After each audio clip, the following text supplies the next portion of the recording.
Welcome back to the Bar by Bar series. In today's trade review, we're diving into some key trades in the semiconductor space that highlight powerful day trading strategies and technical setups. If you're looking to sharpen your trading skills, you're in the right place. Here's what you'll learn watching this video. We'll break down a move-to-move trade on NVIDIA, showcasing how to spot and capitalize on consolidation breakouts. You'll see how to execute a back-through open trade, leveraging key support and resistance levels, volume analysis, and more. We'll also review a short setup on NVIDIA, demonstrating how to identify and trade an opening range breakdown. Let's get started. So jumping right into it, we're going to look at NVIDIA from June 18th. So on June 10th, NVIDIA's 1-to-10 stock split became effective, and since the split, NVIDIA just continued to run and trade to new all-time highs. As we know, NVIDIA is the strongest stock in the market this year as AI takes the world by storm, and NVIDIA's AI chips hold between 70% and 95% of the market share. So this year, NVIDIA has consistently been on our watch list. It's just the strongest stock in the market right now, and really just the hottest theme in the market. So let's go over a quick and simple trade from June 18th. If we look at the 16th, we can see that NVIDIA had a hard time getting above this 132.50 area that we have highlighted here. It acted as resistance, and then the following day popped up into this 133, failed, and then that 132.50 acted as resistance again. The following day, my alert went off as NVIDIA crossed over that 133 level. I watched it consolidate above this key level and above the opening range, and it just sat there and consolidated over that key 133 area for about an hour and a half. And you could see it dips down into the 21 EMA, it holds, it's trying to hold, and it's holding over that 133. And then for a moment there, it looks like it's going to break down, but essentially it just forms like a micro double bottom here before reclaiming that 133 and forming a tight consolidation back at the top of this range. Price continued to hold up, and then we got the break. We could simply put on our long on this high volume break, so we have the highest volume bar since the first half hour of the day, confirming our breakout. When we see that volume confirmation, we want to get long over high of day, and we want to risk just slightly below the low of this breakout bar.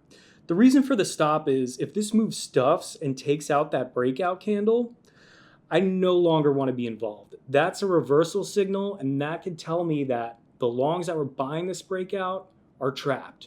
So that's the reason for the stop below the breakout bar. And this is just a simple move to move trade. And if we trail using prior 2-minute bar lows, we'll get stopped out right below 134.50.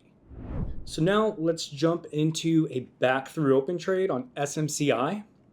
On the 20th, SMCI was gapping over a key resistance level at 950 and testing a higher time frame resistance level at 970. So let's zoom in and take a look at that. So you can see recently SMCI popped into that 950 and then failed right after they reported earnings. Came back up, tested that 950, failed, pushed into 970 and failed.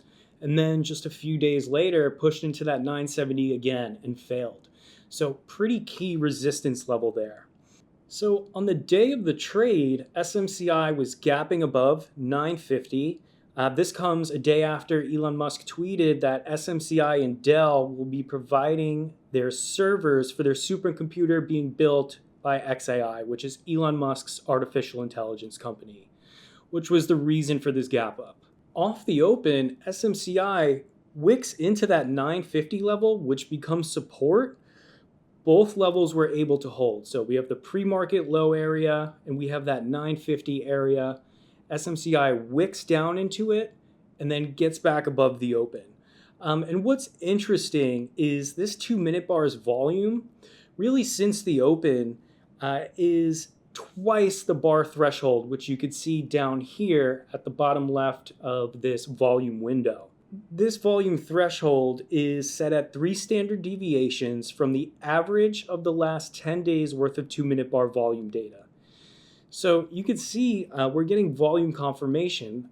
Each bar since the open is about double that, confirming that this volume is indeed significant. And it's just fun and creative to come up with new studies and concepts to help your trading. This is a simple way for me to glance over and get full confirmation that the volume bars we're seeing are significant compared to the last 10 days. So that volume is a nice additional check in favor. We have the gap above that key resistance area. We have the pullback into 950 and the pre-market low, which holds, and we have that volume confirmation. So we're already racking up quite a few checks in favor to take this trade. And this long wick, it just suggests to me that there's a strong buying interest at that 950 support level. Following that wick into pre-market lows and support, SMCI goes from red to green on the day, which triggers our back through open trade, and we want to be willing to accept the risk to low of day on that trade. SMCI then breaks above our final resistance level at 970 on volume, giving us 2 additional checks in favor. For all the traders out there, this is just a great way when you're trading to keep yourself level-headed. Just add up those checks in favor for your idea and that trade you're in to work. SMCI then breaks higher, and what I like to do is combine different take profit strategies to ensure I'm locking in gains. Since this is a variation of an opening drive trade, I want to scale out of a portion of my position into this momentum. After I scale out of about 40% of my position, I then implement the 2-minute bar trailing stop, which stops me out on 30% of my position, just below this prior bar low here. And then I am left with the remainder of my position, and I will wait for a break of the 9 EMA, which occurs right around 10 a.m. Something interesting to note is that from low of day to the morning high of $1,014, it's almost exactly an ATR. The average true range for SMCI is $60. $1,000 is also a significant inflection point for the stock, and that's right around where we failed from. So just a little tip there to keep an eye on ATR, especially when a stock moves a full ATR in such a short amount of time. And now we'll also review a short in NVIDIA from that same day. In the morning, semis were gapping up, and NVIDIA gapped up about 4% overnight. In addition, the stock is up roughly 17% in the last 10 days since the split, and it's starting to become an attractive short. But of course, we need to see confirmation in the price action intraday to take that trade. So we can see on this gap in the morning, NVIDIA touches this 141.09 level, pulls back, puts in a pre-market low at 138.55, bounces back towards this 140, and it's just trading in between 140 and 141. Off the open, NVIDIA tests that pre-market low and bounces. Reclaims VWAP, and then again, it struggles around this 140 level. And, essentially what we have is the strongest stock in the market holding pre-market lows, reclaiming VWAP, trading to a new intraday high, and that strength sort of just dies out and it starts to get pretty heavy. Just a subtle change in character there. At the same time, the market begins to roll over. We could take a quick look at that. The market starts to roll over. SMH, the semiconductor sector ETF, also starts to roll over. So we're getting confirmation from the sector and the market. We have those tailwinds in our favor. NVIDIA fails from VWAP and then breaks that pre-market low and intraday low. So the pre-market low aligns with that intraday low, creating a confluence that significantly strengthens this level here. This alignment indicates strong support, and once that level is broken, it confirms the validity of this trade setup. We get the break through the opening range low, intraday low, pre-market low on high volume. We have the third highest 2-minute volume bar of the day, and we take our short, risk a few cents above the high of this breakdown candle, and we get a nice momentum move lower. What's interesting to me is that if we just zoom out a little bit, we can see that NVIDIA fills this gap. It fills this air pocket, so to speak.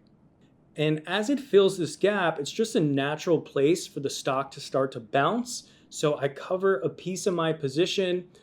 We trade into new lows, and then quickly reverse. So that's confirming to me that that gap fill is a significant area of support, and I cover the remainder of my short position. Later in the day, NVIDIA pops into VWAP, tries to hold back above that opening range and that pre-market low, tries to reclaim VWAP, and it really struggles, holds back below VWAP, and we get this nice curl lower.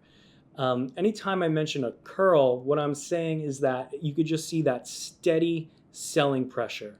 And you can see sellers are stepping down, stepping down, stepping down, and it just looks totally different from anything we've seen since that test of VWAP. This is indicating to me that NVIDIA could potentially break low of day.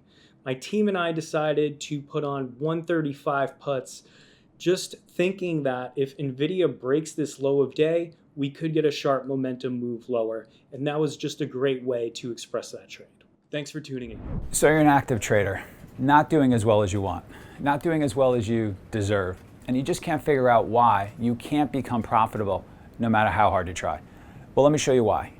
This is your competition. The traders in this room. This room right here is full of elite traders, some of whom are making 7 and even 8 figures a year. In fact, our top guys have made nearly 20 million each in net trading profits in a single year. Let's head to my office so I can share more. So you're probably used to seeing videos of lavish trader lifestyles, trading gurus trading off of the laptop for an hour a day, heck, maybe even 15 minutes a day, and then them relaxing on some secluded beach for the rest of the day. Well, all I can tell you is that our traders train like pro athletes. They live and breathe the markets and are continually working on their trading skills. Because at our firm, that's what we found it really takes to make it in this game. I'm Mike Bellafiore, co-founder and managing partner of SMB Capital, one of the world's top proprietary trading firms located in Midtown Manhattan. And we're always looking for trading talent to hire and develop.